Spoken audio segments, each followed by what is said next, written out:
आपका स्वागत है पर्यावरण यानी इन्वायरमेंट की इस क्लास में। पर्यावरण के अंतर्गत आज हम डिस्कस करेंगे जैव विविधता बायोडायवर्सिटी को। जैव विविधता के अंतर्गत आज के दो मुख्य टॉपिक होंगे जिसमें हम पढ़ेंगे जैव विविधता ह्रास और इसी को हम कहते हैं जैव विविधता क्षति। और इसके अलावा जो सेकंड टॉपिक होगा जैव विविधता संरक्षण या बायोडायवर्सिटी कंजर्वेशन। यदि मैं बात करूं बायोडायवर्सिटी या जैव विविधता क्या है, हम जानते हैं किसी भी भौगोलिक क्षेत्रफल में पाए जाने वाले विभिन्न प्रकार के जीव जंतुओं और पौधों की अधिकता को हम उस क्षेत्र में कहते हैं कि यहां जैव विविधता है। ठीक है, तो किसी क्षेत्र में पाए जाने वाले विभिन्न प्रकार के जीव जंतु और पेड़ पौधों की अधिकता को हम जैव विविधता कहते हैं। अगर किसी क्षेत्र में रहने वाले इन्हीं जीवों को समाप्त कर दिया जाए तो उसका मतलब है कि वहां की जैव विविधता भी समाप्त हो गई। ठीक है, तो हम जब भी ये टर्म आएगा आपके सामने कि जैव विविधता ह्रास, तो जैव विविधता ह्रास का जो मतलब हम लेंगे वो जीव जंतुओं की और वनस्पतियों का समाप्त होना है या विनाश होना है। ठीक है, आगे बात करते हैं। देखिए कुछ पॉइंट्स हम रिकैप करा देते हैं आपको, जिसमें जैसे तो जैव विविधता क्या है ये हम जान चुके हैं। जैव विविधता के ह्रास के क्या कारण हैं, या जैव विविधता बायोडायवर्सिटी का जो लॉस है वो कैसे होता है, जैव विविधता के संरक्षण की विधियां, ये हम डिस्कस करेंगे। तो यहां से कुछ पॉइंट्स सीधे सीधे परीक्षा में पूछे गए हैं, ये पॉइंट्स भी हमें मालूम होनी चाहिए। जैसे किसी निश्चित भौगोलिक क्षेत्र में पाए जाने वाले जो जीव हैं और वनस्पति हैं उनकी संख्या, देखो संख्या मतलब अधिकता है यहां पर, और प्रकार, अलग अलग प्रकार के जीव जंतु को जैव विविधता माना जाता है। ठीक है, तो यहां पर इनकी संख्या की आप वनस्पतियों की अधिकता कह सकते हैं या यहां पर संख्या टर्म दिया जाएगा तो चलेगा। ठीक है, इसलिए आपको देखो एक ही अगर आप शब्द को आप देखेंगे या एक ही टॉपिक को आप देखेंगे तो उसको अलग अलग तरह से हम परिभाषित करते हैं, लेकिन मूल रूप उसका वही रहता है। अब जैव विविधता में दो टर्म है, आप कैसे याद रखेंगे इसको। जैव विविधता में दो टर्म है, एक है जैव जिसको हम बायोलॉजी कहते हैं, इंग्लिश बायो कहते हैं, और विविधता यानी डायवर्सिटी। बायो का मतलब होता है जीवन से, और जीवन पाया जाता है किसमें, तीन चीजों में जीवन पाया जाता है, पेड़ पौधे जानवर सूक्ष्म जीवों, इन्हीं में पाया जाता है जीवन। और विविधता का मतलब विभिन्न प्रकार के, डिफरेंट टाइप्स ऑफ, कहीं किसी क्षेत्र में विभिन्न प्रकार के पेड़ पौधे, विभिन्न प्रकार के जीव जंतु, विभिन्न प्रकार के सूक्ष्म जीव अगर पाए जा रहे हैं अधिकता में अलग अलग प्रकार के, वही है जैव विविधता, सिंपल। अब इसमें आपको एक प्रश्न ये पूछा हुआ है कि पेड़ पौधों को हम क्या कहते हैं। पेड़ पौधों को हम बोलते हैं फ्लोरा और जानवर या जंतुओं को हम बोलते हैं फौना। अब आप कहेंगे कि इसमें कंफ्यूज हो जाते हैं कभी कभी कि पेड़ पौधों को फौना कहते हैं, कभी आप प्रश्न में आ जाता है तो फ्लोरा और फौना में कैसे याद रखेंगे। देखिए पेड़ पौधे जो होते हैं, प्लांट्स जो होते हैं, प्लांट्स पर क्या लगते हैं, फ्लावर, फूल या फ्लावर, फ्लावर से समझिएगा फ्लोरा, फ्लावर फ्लोरा, यानी फ्लावर फ्लोरा किसको बोलेंगे, प्लांट को बोलेंगे, ऐसे याद रखेंगे। जानवर का फिर आपको एलिमिनेट कर ही लेंगे वो आराम से। ठीक है, तो एक डेफिनेशन इसमें से ये भी बन जाती है क्योंकि ऐसे पूछा हुआ है कि biodiversity is the rich variety of flora and fauna in any particular area. Clear, तो सिंपल भाषा में ऐसे कर सकते हैं, या और आप इलेबोरेट कर सकते हैं, किसी क्षेत्र में पाई जाने वाली विभिन्न प्रकार के पेड़ पौधे, प्लांट्स या वनस्पति अथवा जानवरों की बहुलता या अधिकता को हम जैव विविधता कहते हैं। अब आपको इसमें कोई कंफ्यूजन नहीं होगा। जैव विविधता जो शब्द था, जैव विविधता शब्द को वॉल्टर जी रोजन के द्वारा दिया गया था, इसी के प्रतिपादक थे वॉल्टर जी रोजन। अब देखो हमने आपसे चर्चा की थी कि जब हम पृथ्वी, जो हमारी पृथ्वी है, ये हमारी पृथ्वी है और पृथ्वी के बीचों बीच से जाने वाली जो रेखा है उसको बोलते हैं इक्वेटर या विषुवत रेखा। ठीक है, इस विषुवत रेखा से यदि आप ऊपर की तरफ जाएंगे यानी ध्रुवों की तरफ जाएंगे, ये विषुवत रेखा है और ये है ध्रुव। ध्रुव कौन कौन, दो ध्रुव होते हैं, एक तो उत्तरी ध्रुव और एक दक्षिणी ध्रुव। तो ऊपर वाला ध्रुव क्या है, उत्तरी ध्रुव है, नीचे वाला ध्रुव है दक्षिणी ध्रुव। ठीक है, और ये है विषुवत रेखा। जब भी आप विषुवत रेखा पर, हम जानते हैं यहां पर सर्वाधिक तापमान होता है साल भर के अंतर्गत, तो यहाँ वर्षा अधिक होती है, बारिश अधिक अधिक होगी तो वनस्पतियों का विकास होगा, वनस्पतियों का विकास होगा तो जंगलों का विकास होगा, जंगलों में आप जानते हैं बहुत सारे जीव जंतु पेड़ पौधे सब का विकास होता है। तो यहाँ पर बायोडाइवर्सिटी, यहाँ पर पाए जाने वाले पेड़ पौधे जीव जंतुओं की जनसंख्या या संख्या काफी अधिक होगी।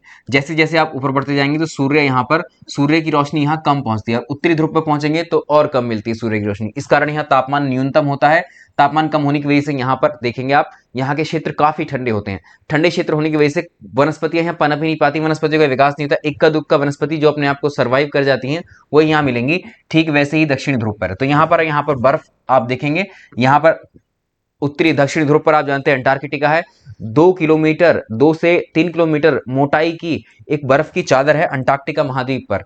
तो यहां पर जैव विविधता अगर आपसे पूछा जाए ध्रुवों पर जो बायोडाइवर्सिटी है वो ना के बराबर होती है या आप कहेंगे बिल्कुल ही नहीं होती है। ठीक है, यानी आप इधर से आएंगे, अगर यहां कह रहे हैं बायोडाइवर्सिटी क्या है, यहाँ अधिकतम, और जैसे जैसे आप ध्रुवों की तरफ आएंगे तो बायोडाइवर्सिटी डिक्रीज होती जाएगी। जैसे जैसे ध्रुवों की तरफ जाएंगे बायोडाइवर्सिटी कम होती चली जाएगी।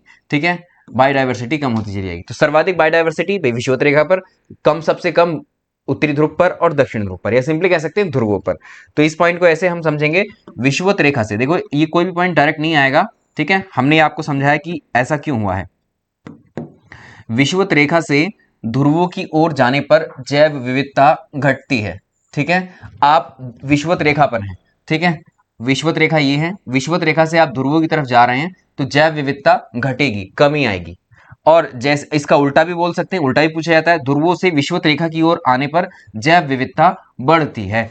इधर आ रहे हैं आप तो यहां पर थोड़ा थोड़ा आप देखेंगे यहां पर तापमान जो है यह सूर्य जो है लंबवत होता है, आप जानते हैं कर्क रेखा से मकर रेखा के बीच। तो यहां पर जैसे जैसे आएंगे तो इधर तापमान बढ़ता जाएगा, और जैसे जैसे तापमान बढ़ेगा वहां पर वनस्पतियों का विकास, वर्षा आदि ये सारी घटनाएं देखने को मिलेंगी। ठीक है, तो आप कह सकते हैं जो उष्ण कटिबंध वाला क्षेत्र होता है, उष्ण कटिबंध वाला जो क्षेत्र है इसको हम बोलते हैं 23.5 डिग्री नॉर्थ से 23.5 डिग्री 23.5 डिग्री साउथ, इसको बोलते हैं उष्ण कटिबंध। ठीक है, कर्क रेखा से मकर रेखा के बीच का क्षेत्र ट्रॉपिकल जोन। ठीक है, इस ट्रॉपिकल जोन में आप देखेंगे जैव विविधता अधिक पाई जाती है, सबसे ज्यादा पाई जाती है विषुवत रेखा पर। और अगर उसको एक्सपेंड कर दें विषुवत रेखा से या और भी कहीं पाई जाती है, ये विषुवत रेखा है, ये 23.5 डिग्री का नॉर्थ लैटिट्यूड है, ये 23.5 डिग्री का साउथ लैटिट्यूड है। ठीक है, तो इस वाले क्षेत्र को आप देखेंगे तो यहां भी जैव विविधता अधिक पाई जाती है। मतलब यहां सर्वाधिक तो यही होगी, लेकिन उनसे कम कहां पर होगी, यहाँ। लेकिन बाकी क्षेत्रों के मुकाबले में ये जो क्षेत्र है कर्क रेखा से मकर रेखा के बीच का, काफी जैव विविधता मिलती है। और भारत आधा उष्ण कटिबंध में आता है, तो भारत के दक्षिणी भाग में जैव विविधता हमें देखने को मिल जाती है। ठीक है, आगे चलें। देखिए उसी को ऐसे समझ सकते हैं 0 डिग्री, भाई ये तो निम्न संख्या है, 1 डिग्री 2 डिग्री 3 डिग्री, जैसे जैसे ऊपर जाएंगे डिग्री बढ़ रही है तो नंबर बढ़ रहा है। तो ये 0 डिग्री को बोलते हैं निम्न निम्न संख्या या निम्न अक्षांश। ठीक है, और जैसे 90 डिग्री है इसको बोलेंगे उच्च उच्च संख्या है, ये उच्च अक्षांश। ठीक है, हाई लैटिट्यूड, और ये है लो लैटिट्यूड। तो हम उसी बात को ऐसे कहेंगे कि उच्चतर अक्षांशों की तुलना में ये है उच्चतर अक्षांश, इनकी तुलना में निम्नतर अक्षांश, ये है निम्नतर अक्षांश, इनकी तुलना में जैव विविधता अधिक पाई जाती है।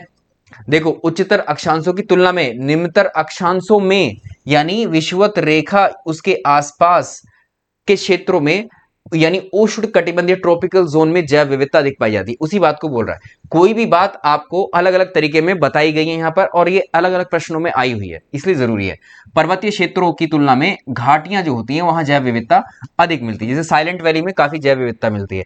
अब आपसे एक प्रश्न पूछा जाता है कि किस प्रकार के वनों में सर्वाधिक जैव विविधता देखने को मिलती है। देखिए हमने बताया था आपको कि जो पृथ्वी है, पृथ्वी पर जो विषुवत रेखा है, विषुवत रेखा पर वर्षा जो है पूरे वर्ष पर होती है। तो यहाँ पर जो वन है वो सदाबहार रहते हैं, हरे भरे रहते हैं पूरे साल। तो इन्हीं को विषुवत रेखा पर पाए जाने वाले वनों को बोलते हैं सदाबहार वर्षा वन।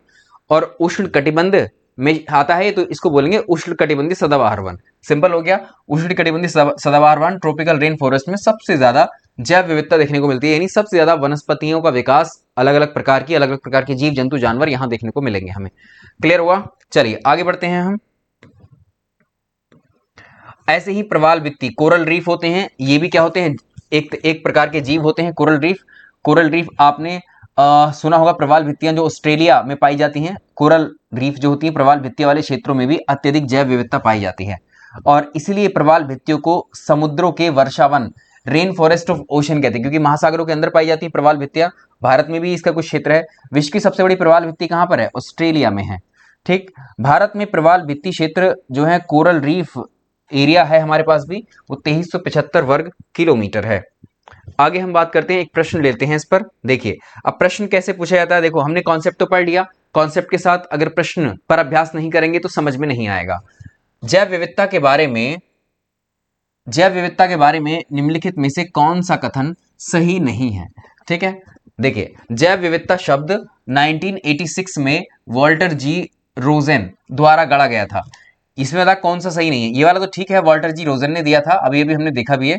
1988 में नॉर्मन मायर्स के द्वारा जैव विविधता हॉटस्पॉट शब्द गढ़ा गया, ये बात भी ठीक है। सबसे समृद्ध जैव विविधता वाले क्षेत्र को जैव विविधता हॉटस्पॉट कहा जाता है, ये बात भी ठीक है।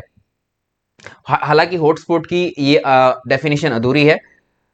ऐसे क्षेत्र जहां पर जैव विविधता पाई जाती है और वो क्षेत्र मानव गतिविधियों की वजह से खतरे में है, तो उसको जैव विविधता हॉटस्पॉट कहते हैं, ये भी ठीक है। विश्व में जैव विविधता के 100 से अधिक हॉटस्पॉट की पहचान की गई है, ये वाला गलत है।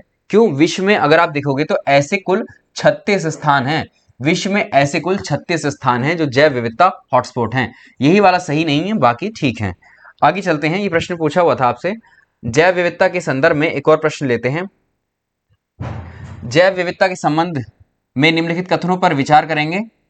यह केवल जैव विविधता के बारे में पूछ रहा है, यह केवल किसी विशेष क्षेत्र में पाई जाने वाली प्रजाति जीव जंतु का उल्लेख करती है। अब ध्यान से समझना इसको, हमने जो बताया था आपको डेफिनेशन परिभाषा में, वो आपके दिमाग में होना चाहिए, तभी आप इसके उत्तर तक पहुंचेंगे। हमने बताया था कि जो जैव विविधता है किसी क्षेत्र या किसी विशिष्ट क्षेत्र में पाए जाने वाले वनस्पतियां और जीव जंतुओं के विभिन्न प्रकार की अधिकता है। यहां पर क्या बोल रहा है? यहां पर बोल रहा है किसी प्रजाति, ठीक है, एक प्रजाति के बारे में बोल रहा है, और जबकि इस परिभाषा में विभिन्न प्रकार के जीव यानी विभिन्न प्रकार की प्रजाति, तो पहला तो एलिमिनेट हो गया यहीं पर, ठीक है।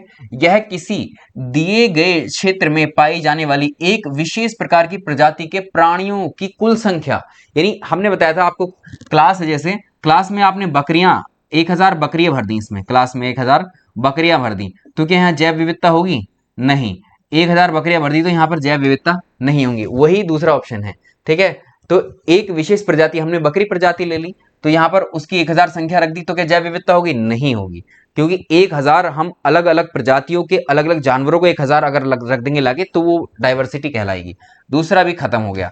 आगे देखेंगे, किसी दिए गए क्षेत्र में उपस्थित विभिन्न प्रकार के, चलो यहां तक ठीक है, विभिन्न प्रकार के पादप जगत यानी प्लांट्स किंगडम। प्लांट किंगडम का मतलब प्लांट में जो जो चीजें शामिल होती हैं वो सब, इसका मतलब दूसरा है प्राणी जगत, जंतुओं का उल्लेख है, ये बिल्कुल ठीक है, ये हमारी जो डेफिनेशन पढ़ी है उससे बिल्कुल मेल खाता है यह।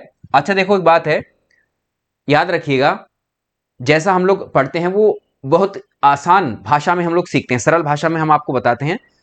सरल भाषा में ऐसा नहीं, जरूरी नहीं कि आपको जो क्वेश्चन है बिल्कुल वैसे ही भाषा में मिले, वो टेक्निकल भाषा में आपको ज्यादा देगा, उलझाने की कोशिश करेगा, लेकिन हमें उसी से जोड़ के उत्तर पे पहुंचना है, ठीक है। हम देखो भटके नहीं वहीं से। अब देखो, ये जैव विविधता वनों में सर्वाधिक होती है, जैव विविधता वनों में सर्वाधिक होती है, बिल्कुल, क्योंकि हमने विषुवत रेखा पर जो जंगल वन पाए जा रहे हैं, सदाबहार वर्षण वन, वहीं पर जैव विविधता हमने सर्वाधिक देखी है। तो इसमें दो ठीक रहेंगे, ठीक है, केवल सी और डी, केवल सी और डी। जैव विविधता से संबंधित सही कथन का चयन कीजिए। जैव विविधता भूमध्य रेखा की ओर बढ़ने पर बढ़ती है। देखो वही प्रश्न आ गया। अब देखो कैसे पूछेगा, ये हैं ध्रुव और ये हैं ध्रुव और ये है विषुवत रेखा। बोल रहा है कि जैव विविधता भूमध्य रेखा की ओर बढ़ने पर, भूमध्य रेखा यानी विषुवत रेखा की ओर बढ़ रहे हैं हम, अगर भूमध्य रेखा की तरफ आ रहे हैं यानी ट्रॉपिकल जोन की तरफ आ रहे हैं, तो इसका मतलब है वो बढ़ेगी। जैव विविधता देखो उच्च अक्षांश वाले में हमने आपको बताया था, ठीक है, वैसे ऑप्शन डाला हुआ है, उच्च अक्षांशों की ओर बढ़ने पर बढ़ती है। उच्च अक्षांश कहां होते हैं? अब यहां कंफ्यूज नहीं होता, ये उच्च अक्षांश है, उच्च अक्षांश पर जैव विविधता घटती है, यानी ऊपर की तरफ जाओगे तो।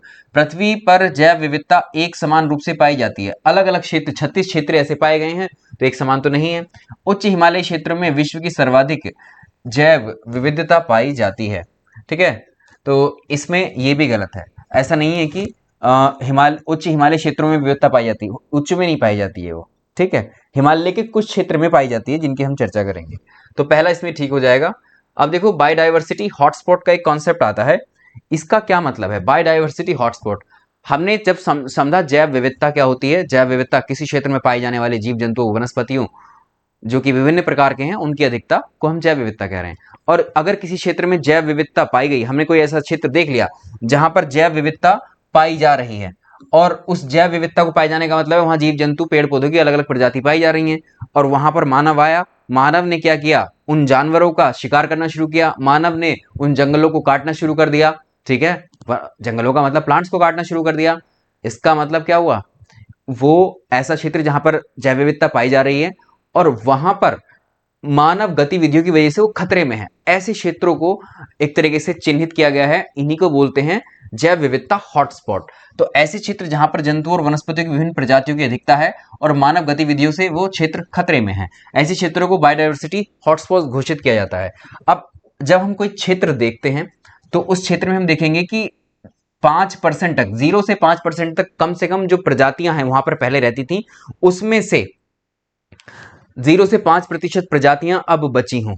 दूसरा, 1500 संवहनीय पौधे, जो लंबे लंबे वृक्ष होते हैं उनको बोलते हैं। ठीक है, 1500 संवहनीय पौधे जो केवल एक निश्चित क्षेत्र में ही पाए जाते हों, एक ही जगह पर पाए जाते हैं, बाकी पृथ्वी के अन्य क्षेत्र पर नहीं पाए जाते हों।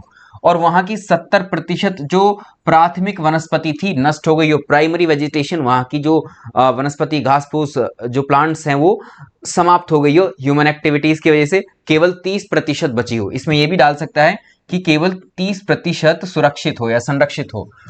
ऐसे क्षेत्रों को हॉटस्पॉट घोषित कर देते हैं। क्लियर हुआ अब आपको? चलिए, अब ऐसे अगर विश्व में आप देखोगे तो ऐसे 36 क्षेत्रों की पहचान की गई है। जो देखो, ऐसे विश्व में 36 क्षेत्र हैं, 36 बायोडायवर्सिटी हॉटस्पॉट हैं। इन 36 में से 4 जैव विविधता हॉटस्पॉट हमारे देश में है, भारत में।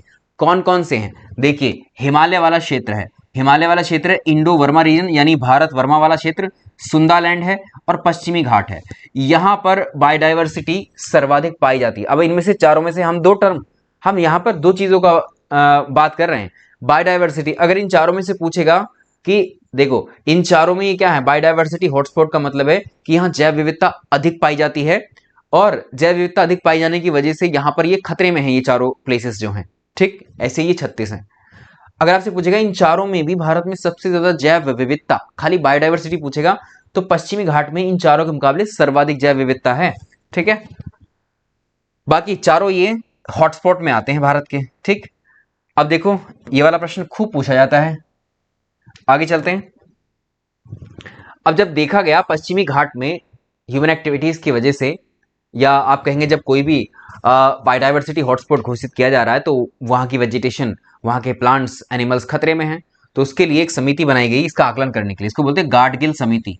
गाडगिल समिति ने पश्चिमी घाट की जैव विविधता को लेकर के एक समूह बनाया, इसको बोलते हैं पश्चिमी घाट पारिस्थितिकी विशेषज्ञ समूह, या WSEP, WC के नाम से है, वेस्टर्न घाट्स इकोलॉजिकल या इकोलॉजी एक्सपर्ट पैनल बनाया गया था 2011 में। वर्ष याद रखेंगे। इसने क्या किया, जब देखा तो काफी सेंसिटिव जोन घोषित कर दिया उसको, संपूर्ण पश्चिमी घाट को पारिस्थितिकी रूप से संवेदनशील क्षेत्र घोषित कर दिया। इकोलॉजिकल सेंसिटिव जोन है पश्चिमी घाट। ठीक है, समझ में आया आपको? चलिए अब आगे बात करते हैं। अभी हॉटस्पॉट के ही बारे में बात कर रहे हैं, यहां से कुछ अन्य प्रश्न भी बने हैं, तो अब थोड़ी जो हम शब्दावली है उसको थोड़ा सा टेक्निकल जैसे होती है विषय की, उसको यूज करके देखते हैं। देखिए, इसमें जैव विविधता हॉटस्पॉट जो है वो उच्च प्रजातियों में समृद्धि, ठीक है, उच्च प्रजातियों में समृद्धि का मतलब बढ़ोतरी अधिकता से ही होता है, और उनकी स्थानिकता, स्थानिकता मतलब उसी स्थान पर पाए जाते हैं, बाकी अन्य जगहों पर नहीं, स्थानिकता का एक उच्च डिग्री के साथ का क्षेत्र है। बायोडायवर्सिटी हॉटस्पॉट को ऐसे भी दे सकता है, ठीक है, ये भी परिभाषा में आता है। एक ब्रिटिश, इनका नाम याद रखिए, ब्रिटिश जीव विज्ञानी थे नॉर्मन मायर्स, 1988 में इनके द्वारा एक टर्म दिया गया जैव विविधता हॉटस्पॉट। खाली जैव विविधता शब्द दिया गया था WG रोजन के द्वारा, जैव विविधता हॉटस्पॉट जो शब्द है ये दिया गया था मायर्स के द्वारा, नॉर्मन मायर्स के द्वारा। ठीक, आगे चलते हैं। अब किसी भी क्षेत्र को कौन सी ऐसी संस्था है वो बायोडायवर्सिटी हॉटस्पॉट घोषित करती है? एक कंजर्वेशन इंटरनेशनल है, जिसको हम CI के नाम से जानते हैं। कंजर्वेशन इंटरनेशनल ने मायर्स हॉटस्पॉट को अपनाया और 1996 में संगठन ने हॉटस्पॉट की अवधारणा का पुनर्मूल्यांकन करने का निर्णय लिया। तो इस तरह से 36 जैव विविधता हॉटस्पॉट हैं जो पृथ्वी की कुल सतह का 2.3% एरिया को कवर करते हैं। भारत में अगर हम बात करें, जो 4 क्षेत्र हमने बताए थे, हिमालय वाला क्षेत्र, देखिए भारत में जो जैव विविधता हॉटस्पॉट है उसमें भारतीय हिमालय क्षेत्र है। इसमें अगर देखेंगे पाकिस्तान, तिब्बत, नेपाल, भूटान, चीन आदि में भी ये पड़ता है। ठीक है, इंडो बर्मा रीजन या भारत वर्मा क्षेत्र में असम और अंडमान द्वीप समूह का क्षेत्र आता है इसमें। ठीक है। इसके अलावा पश्चिमी घाट में, इसमें संपूर्ण पश्चिमी घाट शामिल है। सुंदरलैंड में निकोबार द्वीप समूह आता है और अन्य देशों के क्षेत्र भी इसी में शामिल है। तो हमारे देश का भी शामिल है, इसलिए हम चारों को लिखते हैं। अब देखो प्रश्न आता है, निम्नलिखित में से कौन सा भारतीय जैव विविधता हॉटस्पॉट है? भारत के 4 जैव विविधता हॉटस्पॉट हैं, चारों के नाम आपको पता है। अरावली इसमें नहीं है, पापा घाट ये पता नहीं कौन सा, लाल पहाड़ियां नहीं है, पश्चिमी घाट है, ठीक है, पश्चिमी घाट है, हिमालय क्षेत्र है, इंडो वर्मा रीजन है, सुंदरलैंड है। 4 हो गए, चारों के नाम आपको पता होने चाहिए, बहुत पूछता है प्रश्न में। आगे देखें, जैव विविधता हॉटस्पॉट की जो अवधारणा है, ये कॉन्सेप्ट है, किसने दिया था? इसको दिया था नॉर्मन मायर्स ने, ठीक है, नॉर्मन मायर्स ने। आगे चलें, जैव विविधता हॉटस्पॉट के बारे में निम्नलिखित कथनों की पहचान कीजिए। कौन सा कथन सही है वाले आपको पहचानने हैं। जैव विविधता हॉटस्पॉट की पहचान कंजर्वेशन इंटरनेशनल के द्वारा की जाती है। अभी हमने देखा है CI कंजर्वेशन इंटरनेशनल जो है किसी क्षेत्र को जैव विविधता हॉटस्पॉट में घोषित करता है। जैव विविधता हॉटस्पॉट को उनकी वनस्पति के अनुसार परिभाषित किया जाता है, ठीक है, बिल्कुल, हाँ ये भी ठीक है, वनस्पति के हिसाब से। क्यों? क्योंकि हमने देखा था या तो 0 से 5% वहां पर पौधों की प्रजातियां बची होनी चाहिए, 1500 सम्मानीय पौधे, तो वनस्पति के आधार पर ही बता रहे थे उसको, क्योंकि जब वनस्पतियां ही होंगी तभी तो जीव जंतु वहां रहेंगे, ठीक है। उस वनस्पति को खाने के लिए, अगर कहीं पर वनस्पति होंगी तो उन वनस्पतियों को खाने के लिए शाकाहारी जीव जरूर आ जाएंगे, वहां पर शाकाहारी जीव आएंगे तो उन शाकाहारी जीवों को खाने के लिए मांसाहारी जीव आएंगे, ठीक है, ऐसे चलता है, एक खास श्रृंखला हमने पढ़ी है। भारत में पूर्वी घाट, पश्चिमी हिमालय जैव विविधता हॉटस्पॉट हैं। अब देखो भारत में पूर्वी घाट नहीं है, पश्चिमी घाट है, ऐसे आपको कंफ्यूज करेगा, तो इसमें 1 और 2 ठीक रहेंगे, 1 और 2 इसमें ठीक हो जाएंगे, 1 और 2 सही रहेंगे। आगे चलते हैं। अब देखो जैव विविधता जो हॉटस्पॉट हैं, ये जैव विविधता हॉटस्पॉट का मतलब है वहां उन क्षेत्रों में जैव विविधता में कमी आई है। तो जैव विविधता में कमी या ह्रास के कारण क्या है, लॉस क्या है, ठीक है, causes of loss of biodiversity के कॉज क्या हैं, ये हमें मालूम होना चाहिए। देखो उसमें हमने पहले अगर इसका कारण को देखेंगे, सबसे मुख्य कारण ये है, ये परीक्षा में बहुत आता है, आवासों का विनाश, हैबिटेट लॉस। हैबिटेट या आवास का मतलब है कोई जीव, कोई भी जीव, आप या मैं, कोई अन्य जीव जो भी हैं, अपने महत्वपूर्ण प्रमुख कार्य को करने के लिए जिस स्थान का प्रयोग करता है वो उसका आवास है, ठीक है, उसका घर कहेंगे। तो जानवरों के लिए, किसी भी प्रकार का जीव हो, जानवरों के लिए अलग अलग उनके हैबिटेट होते हैं। जैसे जीव जंतुओं के लिए, ज्यादातर जंतु हमने देखा है जंगलों में ही निवास करते हैं, ऐसा तो नहीं शहरों में कोई जानवर रह रहा हो, है ना, ऐसा नहीं होता है, तो जंगलों में रहते हैं। कुछ जीव होते हैं जो जल में रहते हैं, जल उनका या महासागर उनका क्या है, वो एक तरीके से उनका हैबिटेट है। जानवरों का हैबिटेट हमने देखा है कहाँ पर है, जानवरों का हैबिटेट जंगलों में है, ठीक है। इसी तरह से अलग अलग हैबिटेट होते हैं अलग अलग जानवर के। तो अगर हम उनके, मान लो एक जंगल है, ठीक है, मान लो एक फॉरेस्ट है, ठीक, ये एक फॉरेस्ट है, एक जंगल है, एक फॉरेस्ट है, ठीक है, और इस फॉरेस्ट में बहुत सारे जानवर भी होंगे, बहुत सारे जानवर भी होंगे, ठीक। और यहां से अब सरकार ये चाह रही है कि इस जंगल को हटा करके यहां पर कोई बड़ा प्रोजेक्ट या कोई इंडस्ट्री या उद्योग कंपनी यहां पर लगाई जाए। तो जब उद्योग कंपनी यहां पर लगाई जाएंगी तो यहाँ के इन जंगलों को साफ किया जाएगा, इन जंगलों को विनाश किया जाएगा, हटाया जाएगा। और जंगल होते हैं जानवरों के, जीव जंतुओं के आवास, तो इसका मतलब अगर ये पेड़ पौधे ही हट जाएंगे तो इन पेड़ पौधों को खाने वाले जो जीव जंतु हैं उनको भोजन के अभाव में जो है अपने प्राण त्यागने पड़ेंगे। और जब शाकाहारी जीव मरने लगेंगे तो मांसाहारी जीव क्या खाएंगे, कुछ दिन बाद जब शाकाहारी जीव भी उपलब्ध नहीं रहेंगे तो मांसाहारी जीव भी मर जाएंगे। इस तरह से हमने क्या किया, आवासों का विनाश कर दिया, यानी हमने जंगल को ही काट दिया। जंगल क्या है, आवास है एक तरीके के लिए जानवरों के लिए। पेड़ पौधे देखो कितने सारे कीड़ों के, कीट पतंगों के आवास होते हैं, है ना, जैसे उसमें मधुमक्खियां हैं, भाई वो भी तो जीव ही हैं, है ना, दीमक हैं, चींटियां हैं, हाँ मक्खी हैं, ये सब पेड़ पर रहते हैं, या पेड़ पर रहने वाले कीट पतंगे या जंगलों में रहने वाले, इन सब के आवास अगर हम पेड़ पौधों को ही नाश कर देंगे, समाप्त कर देंगे, तो इससे क्या होगा, इससे आवासों का विनाश होगा। आवासों के विनाश होने से वहां के जंगल भी साफ हो जाएंगे, जंगल के साथ वहां के जानवर भी समाप्त हो जाएंगे। इसका मतलब जंगल समाप्त होने का, जानवर समाप्त होने का मतलब बायोडायवर्सिटी की समाप्ति, ठीक है, समझ में आया आपको। तो इसमें एक मुख्य कारण ये है। वन्य जीवों का अवैध शिकार, जंगल में बहुत सारे जीव पाए जाते हैं। पहले क्या होता था, हाथी दांत के लिए लोग शिकार कर देते थे हाथियों का, उनके हाथ दांतों का वो जो है व्यापार करते थे, है ना, और चीते की खाल वगैरह के लिए भी उनका शिकार किया जाता था, है ना। चंदन की लकड़ियां वगैरह अगर आप देखेंगे तो ये तो खैर उस पेड़ों की वनस्पति के मामले में, अगर अवैध शिकार, काफी सारे जानवरों का अवैध शिकार होता है, अब किसी पर्टिकुलर जीव का आप अवैध शिकार करते जा रहे हैं, करते आ रहे हैं, तो एक समय आएगा कि वो वहां से समाप्ति होने लगेगी।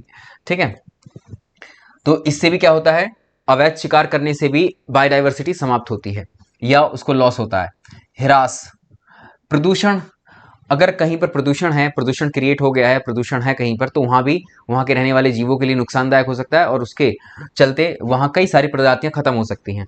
जैसे सागर में अगर प्रदूषण होता है तो उससे प्रवाल भित्तियां नष्ट होने लगती हैं। ठीक है, समुद्री जीव हैं ये।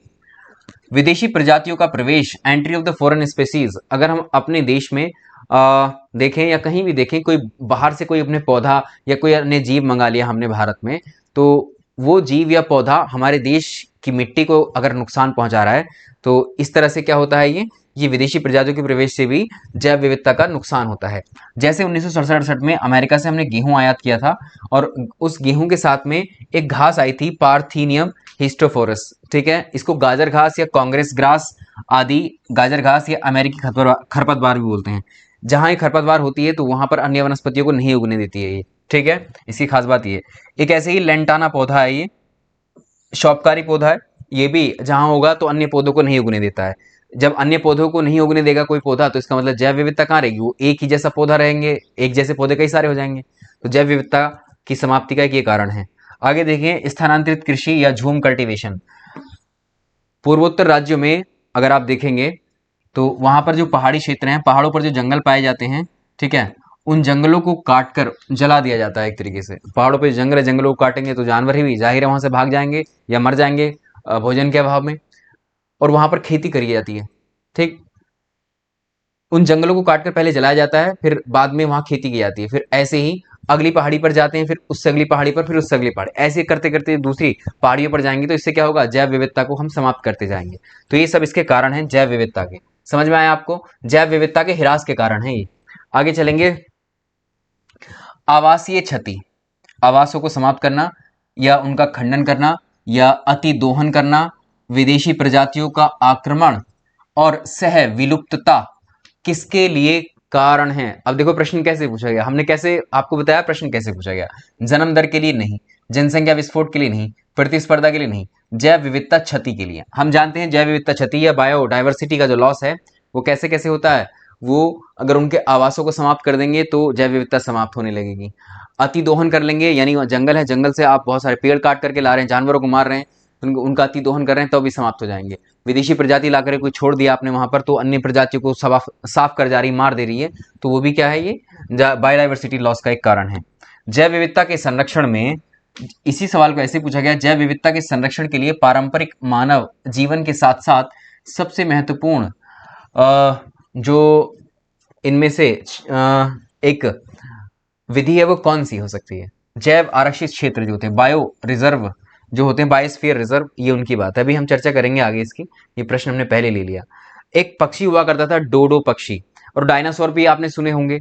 डायनासोर अब है नहीं इस दुनिया में, विलुप्त हो गए हैं, एक्सटिंक्ट हैं।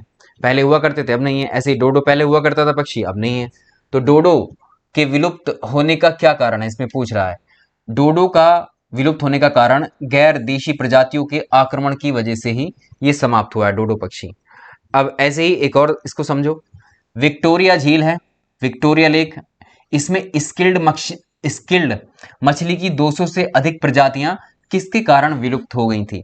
स्किल्ड, देखिए स्किल्ड मछली है, ये डाली विक्टोरिया लेक में और इसकी वजह से 200 से अधिक प्रजातियां मछलियों की चली गई।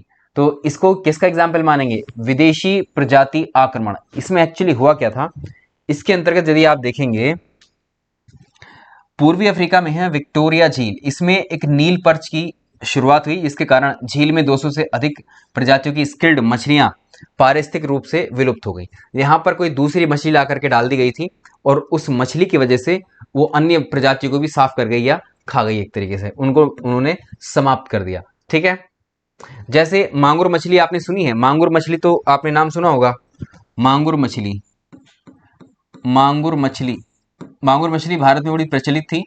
ठीक है, मांगुर मछली की जो विशेषता थी वो ये थी, इस मछली को आप किसी तालाब में या कहीं पर भी छोड़ दीजिए, उस तालाब की जो अन्य मछलियां होंगी या अन्य जीव जो होंगे उस तालाब के या झील के अंदर रहने वाले, ये मांगुर मछली उन सबको खा जाती है। ठीक है, मांसाहारी मछली है।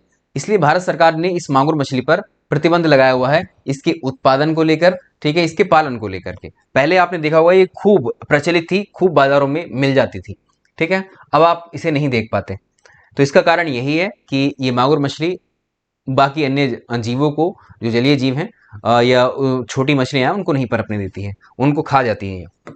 जैव विविधता संधि, अब देखो भाई, जैव विविधता जब देखा गया इस तरह से, हर देश ऐसे अलग अलग तरीके से अपनी मनमानी तरीके से क्या कर रहा था, हर देश में मतलब कंस्ट्रक्शन के लिए संरचना, मतलब एक तरीके से सड़कों का निर्माण हो रहा है, ब्रिजों का निर्माण हो रहा है, उद्योग लगाए जा रहे हैं, तो उनके लिए वनों का विनाश किया गया, वनों को समाप्त किया गया। तो एक बड़ी गहरी चिंता जताई गई सभी देशों ने मिलकर, और एक सम्मेलन हुआ इसको लेकर, जिस सम्मेलन का नाम दिया गया बायोडायवर्सिटी या जैव विविधता के खतरों से अवगत कराने के लिए, उसके जैव विविधता को संरक्षित रखने के लिए एक समिट हुई थी। इस समिट का नाम है पृथ्वी शिखर सम्मेलन, कहते हैं 1992 में हुई थी। नाम याद रखिएगा, इसी को पृथ्वी सम्मेलन कह लीजिए, पृथ्वी शिखर सम्मेलन कह लीजिए, इसको अर्थ समिट कहते हैं। और ये रियो डी जेनेरियो में हुई थी, ब्राजील में। जैव विविधता संरक्षण की योजना इसी में तैयार की गई थी। देखो, इसको कहते हैं कन्वेंशन ऑन बायोलॉजिकल डाइवर्सिटी, ठीक है, सीबीडी, ये परीक्षा में आता है। तो यहाँ पर इसको लेकर के काफी चर्चा हुई थी, जैव विविधता को पहली बार 1992 में। और भारत ने कदम उठाते हुए हमारे यहाँ भी भारत में जैव विविधता के संरक्षण के लिए एक कानून पास किया, जैव विविधता अधिनियम 2002 भारत में पारित किया गया। और आप जानते हैं, एक वर्ष में आप 22 मई का जो दिन है, इसको जैव विविधता दिवस के रूप में हम सेलिब्रेट भी करते हैं, ठीक। तो यहां पर क्या किया गया था 1992 में, जैव विविधता में तीव्र गति से जो नुकसान हो रहे हैं, जैव विविधता जो समाप्त हो रही है अलग अलग देशों की पृथ्वी के ऊपर, इनके निराकरण के लिए 1992 में रियो डी जेनेरियो में रियो शिखर सम्मेलन हुआ था। और सम्मेलन के दौरान ही प्राकृतिक सुरक्षा के लिए जैविक विविधता अभिसमय कन्वेंशन ऑन बायोलॉजिकल डाइवर्सिटी अपनाया गया। इस पर प्रश्न आता है, इसलिए इसको यहाँ पर हम डिस्कस कर रहे हैं, ठीक। और इसी के लिए सीबीडी पर जो है 3 लक्ष्य रखे गए। एक तो जैव विविधता का संरक्षण होना चाहिए, दूसरा जैव विविधता के घटकों का सतत उपयोग। जैव विविधता में जो भी घटक यूज हो रहे हैं, ठीक है, चाहे वनस्पति हैं, चाहे मिट्टी हैं, चाहे जल हैं, जो भी है, ठीक है, उनका प्रयोग ऐसे हो कि आने वाली जनरेशन्स के लिए भी बचा रहे। आनुवांशिक संसाधनों से होने वाले लाभों का उचित और न्याय संगत साझाकरण। मान लो किसी देश ने आज कुछ जो जेनेटिकली रिसोर्सेज होते हैं उन पर कुछ बनाया, कोई जीव तैयार किया या कुछ भी मॉडिफाई किया, तो वो जो है सभी देशों में उसको जो है एक तरीके से हमें शेयर करना चाहिए, दूसरे देश भी इसका लाभ उठा सके, ठीक है। ये 3 मुख्य इसमें लक्ष्य रखे गए थे। अब देखो, इस पे प्रश्न आया, प्रश्न करते हैं इस पे। हाँ, इस पर प्रश्न करते हैं। जैव विविधता सम्मेलन सीबीडी के दौरान हस्ताक्षर के लिए क्या खोला गया था? तो पृथ्वी शिखर सम्मेलन के लिए, ठीक है, पृथ्वी शिखर सम्मेलन में जैव विविधता सम्मेलन जो है एक तरीके से ओपन हुआ था। पृथ्वी शिखर सम्मेलन अभी हमने जो डिस्कस किया उसी पर ये प्रश्न है। अब देखो, एक प्रश्न और आता है। अब जैसे कुछ जीव ऐसे हैं जिनके ज्यादा ही शिकार हो रहे थे और उनकी संख्या में लगातार गिरावट आ रही थी। जैसे अगर आप टाइगर की बात करें, टाइगर को हिंदी में हम बाघ कहेंगे, तो बाघ के अवैध शिकार की वजह से बाघ बहुत ज्यादा विलुप्त होने शुरू हो गए थे। आपने देखा होगा 1000 के आसपास ही बाघ बचे थे भारत में, 1500 1400 के आसपास बाघ बचे थे भारत के अंदर। तो जब समय रहते भारत सरकार ने इस पर ध्यान दिया, तो इनकी संख्या को बढ़ाया गया, इनकी प्रजनन को बढ़ाया गया, इनको संरक्षण किया गया। तो जहां जहां जिन क्षेत्रों में बाघ पाए जा रहे थे उनको सुरक्षित करना शुरू किया गया। आगे बात करते हैं, बाघ आरक्षित क्षेत्र, इसको बोलते हैं टाइगर रिजर्व। बाघ आरक्षित क्षेत्र को टाइगर रिजर्व कहते हैं। और टाइगर रिजर्व का मतलब होता है कि किसी भी क्षेत्र में जहां पर बाघ या टाइगर्स की संख्या पाई जा रही है उनको वहां पर संरक्षण दो, उनको वहां पर सुरक्षित रखो, शिकार को रोको, वहां ह्यूमन एक्टिविटीज को आसपास के क्षेत्रों में रोको, ठीक है। तो विश्व में अगर आपसे पूछा जाएगा कितने देशों में बाघ पाए जाते हैं, विश्व में 13 देशों में बाघ पाए जाते हैं। इनको टाइगर रेंज कंट्री कहते हैं। और 13 देश कौन कौन से हैं, जिसमें एक तो हम ही हैं, India, China, Nepal, Bhutan, Bangladesh, Thailand, Indonesia, Russia, Myanmar, Cambodia, Malaysia, Vietnam, Laos, इतने देशों में पाए जाते हैं टाइगर।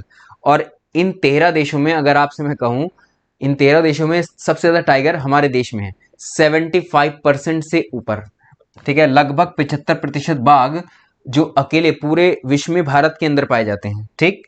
अब पूरे भारत में कितने हैं, 30,3167 बाघ हैं। तो यानी बाकी देशों में तो उससे भी कम होंगे, कुछ कुछ संख्या ही होगी। अब जब देखो टाइगर्स की संख्या कम होने का क्या कारण है, आवासों का जो विनाश हुआ है, ठीक है, यानी जंगलों को जो साफ किया गया, जंगलों को जो खत्म किया गया, नष्ट किया गया, उसकी वजह से इनकी संख्या में गिरावट आई है। दूसरा, अवैध शिकार जो किया गया है, झूम या शिफ्टिंग कल्टीवेशन के कारण बाघों की संख्या बहुत तेजी से कम हुई है।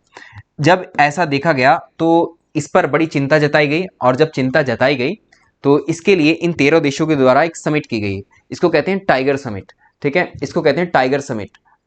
बाघ सम्मेलन 2010 में टाइगर समिट आयोजित की गई थी रशिया के सेंट पीटर्सबर्ग में। रशिया के सेंट पीटर्सबर्ग में एक जो है टाइगर समिट आयोजित किया गया था, बाघ सम्मेलन, वर्ष याद रखिएगा 2010। ये 13 कंट्रीज इसमें शामिल हुए थे जो कि टाइगर रेंज कंट्री हैं।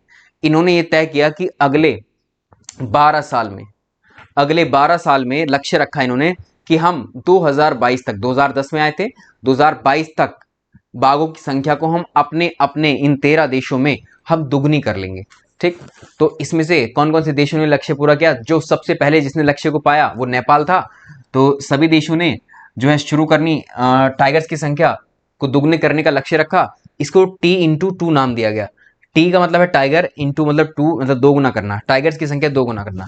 T/2 याद रखिए, कभी प्रश्न में पूछ दे, ऐसा देखा गया है प्रश्न में, ठीक है। टाइगर इंटू 2 है, यानी 2 इंटू टाइगर, यानी टाइगर की संख्या को बढ़ाना, 2 गुना करना।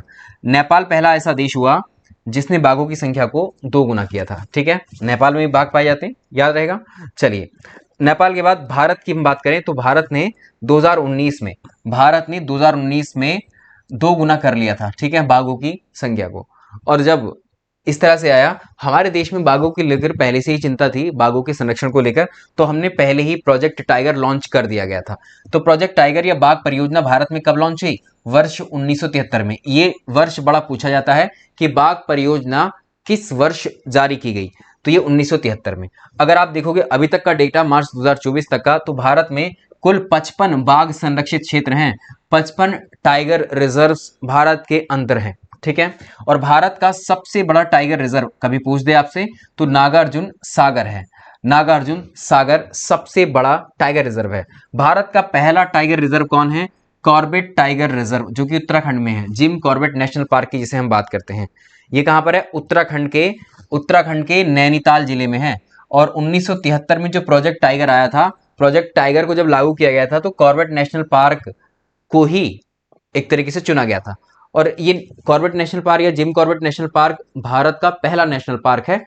जब अंग्रेजों के समय में 1937 या 36, हाँ आई थिंक 36 है, 1936 में इसकी स्थापना की गई थी हैली नेशनल पार्क के नाम से। तो भारत का पहला राष्ट्रीय उद्यान, अंग्रेजों ने इसको स्थापित किया था।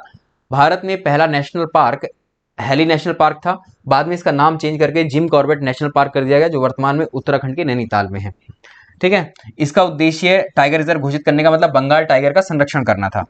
अब देखो, लेटेस्ट वाले जो टाइगर रिजर्व्स हैं वो हमें पता होनी चाहिए। रानीपुर टाइगर रिजर्व 53वां है, ये उत्तर प्रदेश में घोषित हुआ था 2022 में। वीरांगना दुर्गावती टाइगर रिजर्व 54वां है, 2023 में घोषित किया गया था मध्य प्रदेश में। धौलपुर करौली ये 55वां है, ये 2003 में राजस्थान में किया गया था। अब देखो, बाघ दिवस जो है कब सेलिब्रेट किया जाता है? 29 जुलाई को प्रत्येक वर्ष हम वर्ल्ड टाइगर डे के रूप में सेलिब्रेट करते हैं। इतना हमें पता होना चाहिए। अब बाघ गणना को देखेंगे। वर्तमान में बाघ, अगर आपसे पूछेगा कि कितने बाघ हैं हमारे देश में, ठीक है, बाघ गणना रिपोर्ट की हम बात कर लेते हैं। बाघ गणना रिपोर्ट की यदि हम बात करें तो बाघ गणना रिपोर्ट 2022 वाली कहती है अब तक कितनी बाघ गणना हो चुकी है। बाघ गणना का मतलब बाघों की संख्या भारत में कितनी है, ठीक है। तो अब देखेंगे हम इसको। देखिए, भारत की जो बाघ गणना रिपोर्ट है वो 5वीं बाघ गणना रिपोर्ट आई है, 2022 में जारी की गई थी। और हर 4 वर्ष के अंतराल पर बाघों की गणना की जाती है। अब देखो, जब शुरू हुई थी पहली बाघ गणना, पहली बाघ, ये भी आया प्रश्न कि 4 वर्षों के उपरांत होती है। प्रथम बाघ गणना वर्ष 2006 में की गई थी। उस समय बाघों की जो संख्या थी वो 1411 बाघ थे, ठीक है, 1411 बाघ थे। 2022 की जो आई है वो इस तरह से, उसका रिपोर्ट आप देखेंगे वेबसाइट पर मिल जाएगा, NTCA की, नेशनल टाइगर कंजर्वेशन अथॉरिटी की, ठीक है। उसी से ये डेटा हम लोग आपके साथ डिस्कस करेंगे, ठीक। तो जब देखो, पहली जो बाघ जनगणना थी या बाघ गणना थी वो 2006 में हुई थी। और 2006 में भारत के अंदर 1411 ही बाघ बचे हुए थे। देखो कितनी दयनीय स्थिति थी। अब आओ, अगली बार जो हुई 4 साल के बाद हुई 2010 में, ठीक है। तो 300 संख्या और बढ़ गई, 1706 हो गए। तीसरी बाघ गणना हुई 2014 में, तो 2226 हो गए। और 2018 में हुई चौथी बाघ जनगणना तो 2967 हो गए। और अब पांचवी बाघ गणना कहेंगे इसको, जनगणना मतलब जन या इंसानों को गिनना है, यहां पर बाघ गणना कहेंगे। तो बाघ गणना जो हुई 2022 वाली पांचवी, इसके अनुसार अब भारत में 3167 टाइगर हैं या इतने बाघ हैं। तो 1411 से हम किस पे आ गए, 3167 पर। और भारत ने, हमने बताया कि भारत ने 2019 में यहां पर कितनी थी ये संख्या बाघों की, 1411। 1411 का मतलब है इसका डबल कितना होगा, 2800 बाघ होनी चाहिए। तो 2800 बाघ भारत के, अब अगर आप देखें 2900 बाघ कब हुए, 2018 में, ठीक है। तो 2018-19 में भारत ने इसको पहले ही पूरा कर लिया था। क्लियर है। अब देखो इसके बाद, ये तो हमने देख लिया, अब ये भी पता होना चाहिए कि किस राज्य में कितने सर्वाधिक बाघ कहां पर है। अगर आपसे पूछा है कि टाइगर स्टेट कौन सी है भारत की, तो वो है मध्य प्रदेश। मध्य प्रदेश में सबसे ज्यादा टाइगर हैं, ठीक है। 3167 टाइगर्स में से आप देखेंगे बाघों की सबसे बड़ी आबादी मध्य प्रदेश में है 785। इसके बाद कर्नाटक में है 563 बाघ। इसके बाद उत्तराखंड में है 560 बाघ। महाराष्ट्र में 444। टॉप 4 या 5 तो आप जरूर याद रख लें, ठीक है, इनमें से प्रश्न आ जाता है। आगे देखें, एक सेकंड में थोड़ा सा इसको चेक कर लेता हूं, चलिए, ठीक है। टाइगर रिजर्व के भीतर बाघों की जो सबसे ज्यादा, अगर देखो टाइगर रिजर्व में कौन सी टाइगर रिजर्व में सबसे ज्यादा, हमने 55 टाइगर रिजर्व देखे, 55 में कुछ हमने पढ़े लेकिन 55 है। तो उसमें से कार्बेट नेशनल जो पार्क है, कार्बेट टाइगर रिजर्व जो है, इसमें सबसे ज्यादा टाइगर है 260। इसके अलावा बांदीपुर टाइगर रिजर्व में 150। इसके बाद नागरहोल में है 141। तो इस तरह से भी आपको आ सकता है। आगे चलेंगे। अब देखो इसमें से एक प्रश्न लेते हैं इसका, निम्नलिखित टाइगर रिजर्व में किसका क्षेत्र क्रिटिकल टाइगर हैबिटेट के अंतर्गत आता है। क्रिटिकल टाइगर हैबिटेट का मतलब है सबसे बड़ा, पूछने की कोशिश कर रहा है। तो इसमें Nagarjuna Srisailam tiger reserve, ये Nagarjuna Srisailam tiger reserve ये सबसे बड़ा है, और ये आंध्र प्रदेश और तेलंगाना में इसका क्षेत्रफल सबसे बड़ा है सभी टाइगर रिजर्व में। ये आंध्र प्रदेश और तेलंगाना दोनों उसमें आता है राज्यों में, ठीक है। अब देखो हाथी परियोजना के बारे में बात कर लेते हैं। ऐसे एलिफेंट्स को बचाने के लिए भी एक परियोजना लाई गई थी, और हाथी परियोजना या प्रोजेक्ट एलिफेंट 1992 में आया था। 92 ये वर्ष पूछता है, टाइगर वाले का भी पूछता है कि बाघ परियोजना का किस वर्ष लाई गई थी। तो ये झारखंड के सिंहभूमि जिले से शुरू हुआ था, और भारत में लगभग 32 एलिफेंट रिजर्व हैं। पहला हाथी रिजर्व जो था वो सिंहभूमि एलिफेंट रिजर्व जो कि झारखंड का था। हाथियों की जो गणना है वो 5 वर्ष के अंतराल में कराई जाती है, और IUCN की लाल सूची में इंडेंजर्ड स्पीशीज में इसको रखा गया है। अब इसकी महत्ता को देखते हुए, ठीक है, तो हाथियों को संरक्षित करने के लिए 2010 में हाथी को क्या किया गया, राष्ट्रीय विरासत पशु नेशनल हेरिटेज एनिमल घोषित किया गया था भारत में। यहां तक क्लियर है। अब देखो एक टर्म और सुनते हैं हम, IUCN। आई थिंक ये आपको विजिबल हैं कि नहीं पॉइंट सारे, ठीक है, दिख रहे हैं मेरे ख्याल से, ठीक है। चलिए, IUCN क्या है, एक ऐसी संस्था है IUCN, international union for conservation of nature, ठीक है। ये ऐसी संस्था है जो पृथ्वी पर या सभी देशों में जाकर के अलग अलग उन देशों में पाई जाने वाली वनस्पतियां, जीव जंतुओं के आंकड़ों को इकट्ठा करती है कि वहां पर कौन सी प्रजाति कितने संरक्षण, किस प्रजाति को कितना संरक्षण प्राप्त है, या कौन सी प्रजाति विलुप्त होने की कगार पर है, कौन सी खतरे में है, कौन सी अति खतरे में है ना। इस तरह से कौन सी प्रजाति ऐसी है जानवर की, जीव जंतु की, जिसका डेटा नहीं है, वो सारी लिस्ट बनाती है ये IUCN। तो IUCN जितना हमने आपको बताया है कि कौन सी प्रजातियां लुप्त हो चुकी किसी क्षेत्र से, कौन सी अभी खतरे में, कौन सी सेफ हैं, इन सब की एक लिस्ट बनाती है, और ये 9 श्रेणियों में लिस्ट बनाती है, 9 कैटेगरीज में, ठीक है। तो इन 9 कैटेगरीज को वो एक तरीके से लाल सूची, रेड लिस्ट नाम की रिपोर्ट में प्रकाशित करती है, ठीक। आपसे पूछा था IUCN का, ये कई बार पूछा हुआ, IUCN का फुल फॉर्म भी पूछा हुआ, international union for conservation of nature, अंतरराष्ट्रीय प्रकृति संरक्षण संघ, ठीक है। और इसकी स्थापना वर्ष 1948 में, ये बहुत पूछा हुआ है, इंपॉर्टेंट है, यहां पर मैं बता दे रहा हूं मार्क करके आपको, बहुत ही महत्वपूर्ण संस्था है। इसका मुख्यालय स्विट्जरलैंड के ग्लैंड के अंदर है, ठीक है। और विश्व स्तर पर पेड़ पौधे पशुओं जातियों की संरक्षण की स्थिति का ये पता लगाती है, ठीक है, स्थिति का पता लगाती है, डेटा इकट्ठा करती है, याद रखिएगा।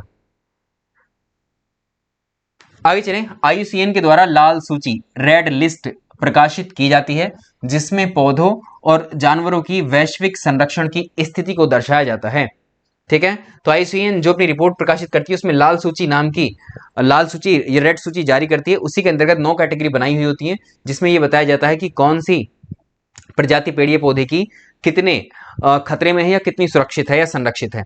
9 कैटेगरी कौन कौन सी है, कभी कैटेगरी पूछ दे तो इसमें कैटेगरी है एक्सटिंक्ट या विलुप्त। ये इसमें इसने IUCN ने रेड सूची में जो है ये 9 कैटेगरी आती हैं। इसमें जो एक्सटिंक्ट है या विलुप्त है, इसमें वे जानवर रखे जाते हैं जो पहले पृथ्वी पर मौजूद थे और 50 साल के अंदर पिछले गत 50 वर्षों में उनका कोई भी सदस्य देखा नहीं गया, यानी वो पृथ्वी से विलुप्त हो चुकी हैं। एक्सटिंक्ट तो जैसे डायनासोर थे, तो डायनासोर इसी में आता है, डायनासोर। ठीक है, एक दो एग्जाम्पल ले लेते हैं। डायनासोर और एक डोडो पक्षी अभी हमने देखा था, डोडो पक्षी, ये विलुप्त हो चुके हैं, अब नहीं है, पहले हुआ करते थे। कुछ ऐसी प्रजातियां हैं वन से विलुप्त, एक्सटिंक्ट इन वाइल्ड, EW से शो करते हैं इसको, एक्सटिंक्ट को XEX से शो करते हैं। तो ऐसी प्रजातियां जो जंगलों से विलुप्त हो गई लेकिन उनकी महत्ता को देखते हुए उनका संरक्षण किया गया, तो उनको चिड़ियाघर आदि में रखा जाता है, उसको संरक्षित किया जाता है। अति संकट, जो बिल्कुल क्रिटिकली इंडेंजर्ड है, जो ज्यादा खतरे में है, ठीक है, यानी कुछ उनके अभी जो सदस्य हैं उन जातियों के बचे हुए हैं, अगर उनका संरक्षण नहीं किया गया तो वो भी जल्दी गायब हो जाएंगे, इस कैटेगरी में पहुंच जाएंगे। ऐसे ही जितना नीचे को आते चले जाएंगे उतना थोड़ा थोड़ा इनको सेफ्टी मिल जाएगी। कुछ ऐसी होती है जिनके आंकड़े उपलब्ध नहीं होते हैं, ठीक है, कुछ आंकड़े पर्याप्त नहीं होते हैं, कुछ संकट मुक्त, तो इसमें संकट मुक्त आती हैं। ठीक है, तो इसमें 3 से 4 कैटेगरी शुरुआत की बड़ी इंपॉर्टेंट है, जिसमें अलग अलग जीवों को रखा जाता है। हालांकि हमारा टॉपिक यहाँ IUCN नहीं है, इसलिए ये टॉपिक पूरा अलग से खिंचता है ना, तो हमें ये इंट्रोडक्शन देना था, इसको अलग से टॉपिक में हम कर सकते हैं IUCN को। चलिए अब देखो, इसमें अगर आप देखो, मैंने एक एग्जाम्पल पे लिया, ऐसी प्रजातियां जो 50 वर्ष से अपने प्राकृतिक आवास में नहीं देखी गई, जिससे डायनासोर, डोडो, ये विलुप्त प्रजातियों में आएंगे। इसके अलावा वन से विलुप्त में वे प्रजातियां जो अपने प्राकृतिक वन में नहीं पाई जाती हैं, उन्हें कृत्रिम आवासीय या चिड़ियाघरों में संरक्षित किया जाता है। क्लियर। IUCN को किस नाम से जाना जाता है, प्रश्न देखिए, IUCN को किस नाम से भी जाना जाता है, तो विश्व संरक्षण संघ के नाम से भी इसको जानते हैं, वर्ल्ड कंजर्वेशन यूनियन। ठीक है, आप ऐसे कह सकते हैं। तो इसको भी हमने देखा, इसके बारे में फैक्ट्स आप पढ़ लेंगे, इसके बारे में हम चर्चा तो आपसे कर ही चुके हैं, इसकी डिटेल हमने यहां पर दी हुई है। अच्छा, अब आप अगला देखें, जैव विविधता संरक्षण। अब देखो, हमने जैव विविधता क्या होती है ये देख लिए, जैव विविधता हॉटस्पॉट क्या होते हैं ये देख लिए, जैव विविधता के नुकसान क्यों होते हैं वो देख लिए। अब हम देखेंगे जैव विविधता संरक्षण। ठीक है, देखिए आज मुझे लगता है स्पीड आप मुझे बताइएगा, ज़्यादा फास्ट तो नहीं हो रहा है, ठीक है, क्योंकि कभी कभी फ्लो में हो जाता है कि ज़्यादा तेज, है ना, आपको समझ आना चाहिए। क्लियर, आप मुझे बताइएगा अगर कोई डाउट है इसमें या पिछली क्लासेस में, बताइएगा, फिर से सेशन ले लेंगे हम आपके लिए, ठीक, बट आपको समझने आना चाहिए। तो अब देखो, जैव विविधता संरक्षण का या बायोडायवर्सिटी कंजर्वेशन का क्या मतलब होता है। जैव विविधता संरक्षण का मतलब होता है किस क्षेत्र में पाई जाने वाली वनस्पतियां या पेड़ पौधों या जीव जंतुओं को सुरक्षा देना, उनको संरक्षित करना, उनका बचाव करना, उनको सुरक्षा देना, ही क्या है, जैव विविधता संरक्षण है। देखो कितना सिंपल है। और भारत में क्या कहीं भी अगर आप देखेंगे तो जैव विविधता को संरक्षित करने के 2 मेथड्स होते हैं, 2 विधियां हैं। कौन कौन सी हैं, एक होती है स्वस्थानीय विधि, दूसरी होती है बाह्य स्थानीय संरक्षण।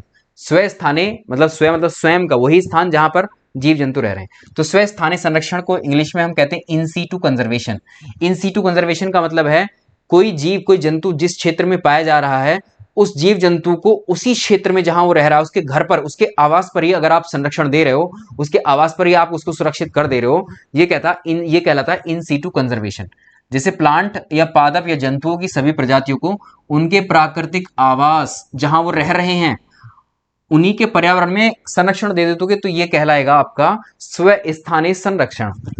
अब इसमें क्या एग्जाम्पल क्या है, इसमें से यहां पर बड़ा अच्छा प्रश्न बनता है कि इनमें से कौन सा स्वस्थानीय संरक्षण है। याद रखिएगा, राष्ट्रीय उद्यान, नेशनल पार्क जो होते हैं वो स्वस्थानीय संरक्षण, यानी जहां पर मान लो कोई जीव जंतु या पेड़ पौधे वनस्पति अधिक पाई जा रही हैं, उस क्षेत्र को सरकार घोषित कर देगी कि ये नेशनल पार्क है, यहां पर कोई मानव की गतिविधियां नहीं होंगी, कोई अन्य कार्य नहीं होंगे, कोई पर्यटन कार्य नहीं होगा। ठीक है, इस तरह से। ऐसे ही वन्यजीव अभ्यारण्य, वाइल्ड लाइफ सेंचुरीज जो होती हैं वो भी स्वस्थानीय का ही एग्जाम्पल है। जीव मंडल या जैव मंडल रिजर्व, ठीक है, बायोस्फीयर रिजर्व, देखो है सबको ये प्राकृतिक आवासों में संरक्षण देना ही, ये प्राकृतिक आवासों में संरक्षण देने के लिए सबसे बड़ा क्षेत्र होते हैं जैव मंडल रिजर्व या बायोस्फीयर रिजर्व। उससे छोटे होते हैं नेशनल पार्क, उनसे छोटे होते हैं वन्यजीव अभ्यारण्य। ठीक है, आगे चलेंगे तो जीव मंडल रिजर्व को 3 क्षेत्रों में और डिवाइड कर देते हैं। कुछ वहां पर पर्यटन की भी या कुछ सुविधाएं वहां हल्की फुल्की होती हैं, ऐसा नहीं कि वहां पर किसी जीव को परेशान किया जाएगा। पवित्र उपवन, सैक्रेड ग्रुप्स वगैरह भी होते हैं, ऐसे स्थल जिनका धार्मिक रूप में भी काफी महत्व रहा है। ठीक है, तो ये सब वन मतलब उपवन मतलब वनों से ही है, मतलब उनको भी सुरक्षित रखा गया है, जो पहले हमारी धार्मिक सभ्यताओं से जुड़े हुए हैं उनको भी संरक्षित किया जाता है। तो ये चारों विधियां हैं, इनमें से ऐसे प्रश्न बनेगा निम्नलिखित में से कौन सा बाह्य स्थानीय संरक्षण नहीं है, या इनमें से कौन सा स्व स्थानीय संरक्षण है, ऐसे करके पूछ देगा। तो एक सैंपल के तौर पर हम क्वेश्चन ले लेंगे अभी, जो आपको समझ में आ जाएगा। अब XC2 क्या है? XC2 क्या है? XC2 में क्या है, मान लो कोई जानवर है, कोई जानवर खतरे में है, ठीक है, या वनस्पति खतरे में लुप्त होती जा रही है, उस वनस्पति को हमने, ये मान लो इस क्षेत्र में ये वनस्पति पाई जा रही थी, यही जानवर पाया जा रहा था, हमने क्या किया, इस वनस्पति को ले जाकर कहीं और सुरक्षित कर दिया, बाहर कहीं पर, चिड़ियाघर में, अन्य जगह कहीं पर भी।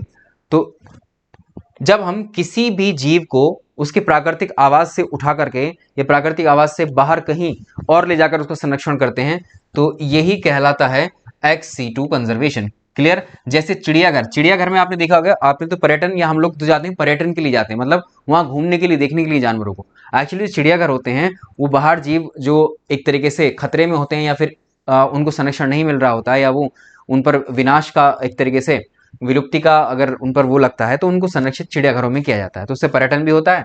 चिड़ियाघर इसका एग्जाम्पल है। बाह्य स्थान का याद रखिएगा, क्योंकि चिड़ियाघर आप देखेंगे कोई प्राकृतिक आवास तो नहीं है, चिड़ियाघर तो मानव ने बनाया है, और उस चिड़ियाघर में बाहर जंगलों से जो जानवर लाए जाते हैं जो सुरक्षित नहीं थे, उनको रखा जाता है।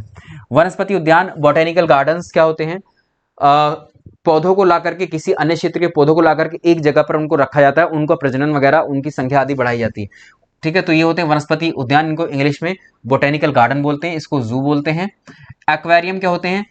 एक्वेरियम, ये देखो, ये चिड़ियाघर मानव निर्मित है, वनस्पति उद्यान मानव निर्मित है, एक्वेरियम, जीन बैंक, ये सभी मानव निर्मित है। तो आप ये समझिएगा, बाह्य स्थान का मतलब यही है, अगर हम किसी चीज को बाहर लेकर के आएंगे प्राकृतिक जगह पे से उठाकर, तो हमें क्या करना पड़ेगा, वो हमें आर्टिफिशियली इसको बनाना पड़ेगा, कृत्रिम रूप से। तो ये सब आर्टिफिशियल है, ये मानव द्वारा निर्मित। आर्टिफिशियल का मतलब ये मानव द्वारा निर्मित है, ठीक है, और ये सब प्राकृतिक थे, और वहां पर हमने ही सुरक्षा दे दी, ठीक है। तो इसमें प्रश्न आता है, एक्वेरियम क्या होता है? आपने देखा होगा होटल्स वगैरह में या कुछ कुछ घरों में भी आपने देखा होगा, छोटे छोटे जार होते हैं मछलियों के, जिसमें छोटी छोटी मछलियां तैर रही होती हैं, ठीक है, छोटी छोटी मछलियां तैर रही होती हैं, उसमें पानी चलता रहता है, ठीक है। इसको बोलते हैं एक्वेरियम या जल जीवशाला बोलते हैं, ठीक है। जल जीवशाला भी एक तरीके से मछलियों को ही संरक्षण दे रहे हैं हम, तो ये भी किस में आता है? XC2 में आता है ये भी। जीन बैंक क्या होते हैं? जीन मानव के ह्यूमन में, या आप कहेंगे सभी जीवों में जीन की उपस्थिति होती है। जीन का संरक्षण कम तापमान पर रखकर इनको सुरक्षित किया जाता है, ठीक है, जीन्स को। आगे चलें, अब देखो राष्ट्रीय उद्यान पर एक प्रश्न ले लेते हैं। नेशनल पार्क की लिस्ट और जितने भी टाइगर रिजर्व हैं उनकी लिस्ट हम आपको प्रोवाइड करा देंगे, ठीक है। तो यहां पर क्योंकि अब मान लो हम नेशनल पार्क हैं या बायोस्फीयर रिजर्व्स हैं, उनको यदि हम एक एक करके पढ़ेंगे तो उसमें फिर ऐसा हो जाएगा कि समझाने वाला उसमें रहेगा नहीं, क्योंकि वो आपको ही पढ़ना है, ठीक है। आगे चलेंगे। हाँ, तो वो लिस्ट अलग से हमने तैयार की है, क्योंकि इसमें सारा डेटा है। 55 हमको टाइगर रिजर्व मिल जाएंगे, रामसर साइट्स मिल जाएंगी, तो आपको एक कलेक्शन मिल जाएगा, जिससे आपका प्रश्न बहुत आसानी से हो जाएगा, मैचिंग में आता है वो प्रश्न, ठीक है। तो सुंदरवन राष्ट्रीय उद्यान कहाँ पर है?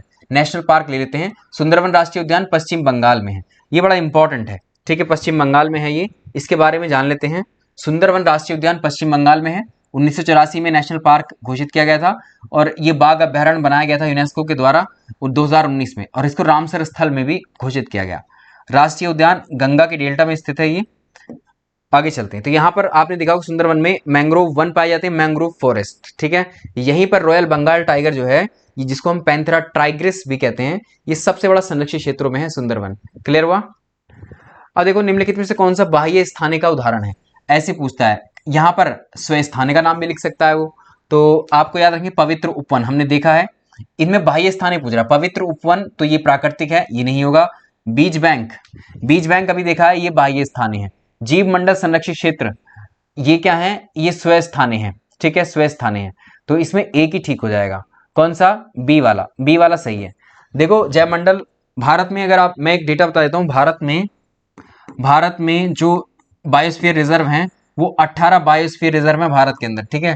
भारत में कुल मिलाकर के 18 बायोस्फीयर रिजर्व हैं। कभी संख्या पूछ दे तो संख्या तो हम यहाँ डिस्कस कर ले रहे हैं, बाकी 18 की लिस्ट हम आपको प्रोवाइड करेंगे, ठीक।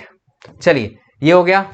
तो यहाँ पर जो टॉपिक है हमारा बायोडाइवर्सिटी, ये कंप्लीट होता है।